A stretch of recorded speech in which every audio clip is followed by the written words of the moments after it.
Nós, estudantes da ETE, do primeiro A de administração, viemos falar sobre o cinismo. Minha equipe é formada por 4 integrantes e eu, Suelane Gomes, vou falar sobre esses 2 tópicos que estão aí na tela.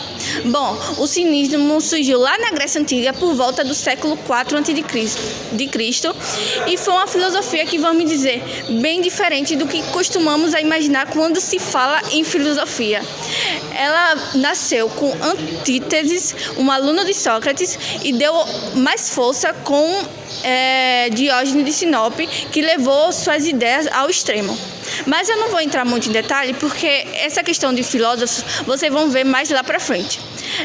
O nome cinismo vem do grego kínikos. Eu não sei se eu estou pronunciando muito bem, mas enfim, significa como cão. Aí você deve estar se perguntando, como assim como cão?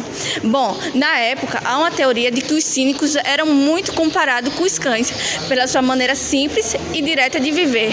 Eles não se importavam com regras sociais, viviam do que tinham, falavam o que pensavam, sem ter vergonha de nada.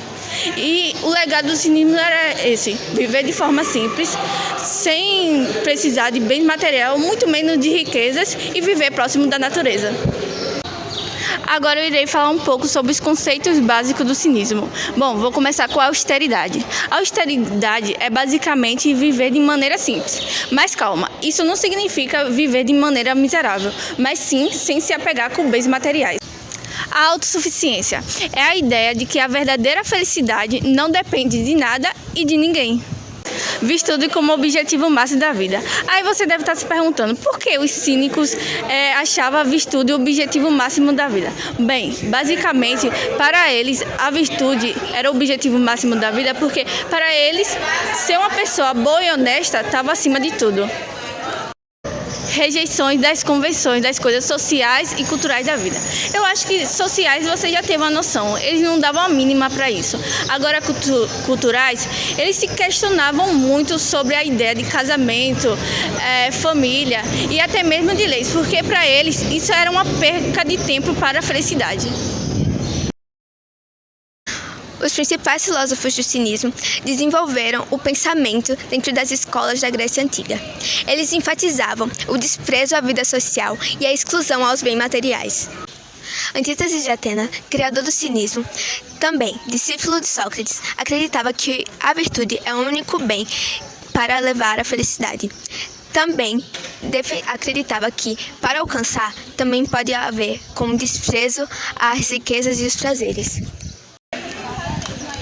Já Diógenes, ele foi um dos filósofos mais conhecidos do cinismo. Ele levou a filosofia do cão ao extremo, rejeitando qualquer bem material em sua vida e morando nas ruas. A vida dele auxiliou na crítica ao materialismo e também à hipocrisia à sociedade. Além deles, também temos Crates de Tebas, Hipáquia de Maroneia, Menipo de Gadora. Eles rejeitavam casamentos, status sociais e etiqueta.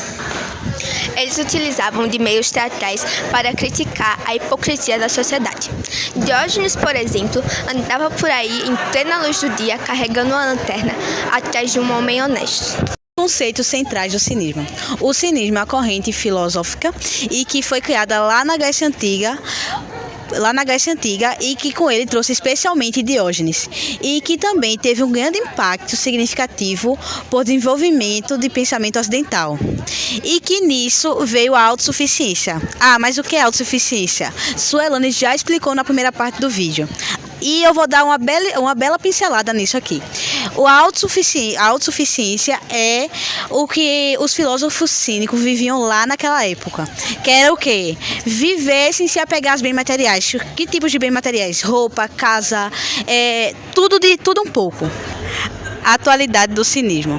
A atualidade do cinismo, ela vem como uma filosofia e uma atitude social. E com ela está presente no cotidiano da gente. E nisso vem as interações como humanas, políticas e saúde. Aí vem o tópico 1. O cinismo filosófico. O cinismo filosófico vem em escolas filosóficas, que foi criada todas elas, como eu falei anteriormente, na Grécia Antiga.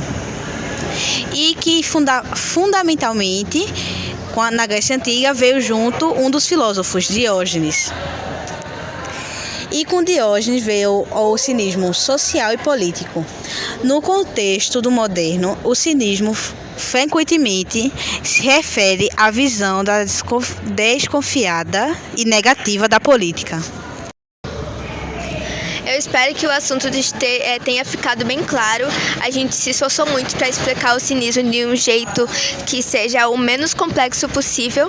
O cinismo é um assunto totalmente extenso, com tópicos muito legais de se falar. Tem vários pontos que a gente pode levar para a vida, então a gente se esforçou muito para isso. Agora fique com a fala de Diógenes. Eu nasci 403 a.C. em Sinop, atual Turquia, e meu pai era fabricante de moedas. E por que você viveu sua vida em Atenas? Porque, por forjar moedas, meu pai foi preso. Por esse motivo, vivi parte da minha vida em Atenas. Por que preferiu se afastar dos bens materiais? Eu preferi se afastar dos bens materiais para alcançar a maior plenitude por meio do conhecimento. Você vivia a sua vida? Eu vivi a maior parte da minha vida perambulando pelas ruas de Atenas em um barril. E qual era a frase que você saía gritando pelas ruas de Atenas? Procuro o homem sincero que não precisa de nenhum bem material para sobreviver ou viver. E por que o seu apelido era Cão? Porque eu vivia da forma mais simples possível. Qual foi a sua obra? A minha obra foi A República, porque eu fazia minhas sinceras opiniões sobre a sociedade grega.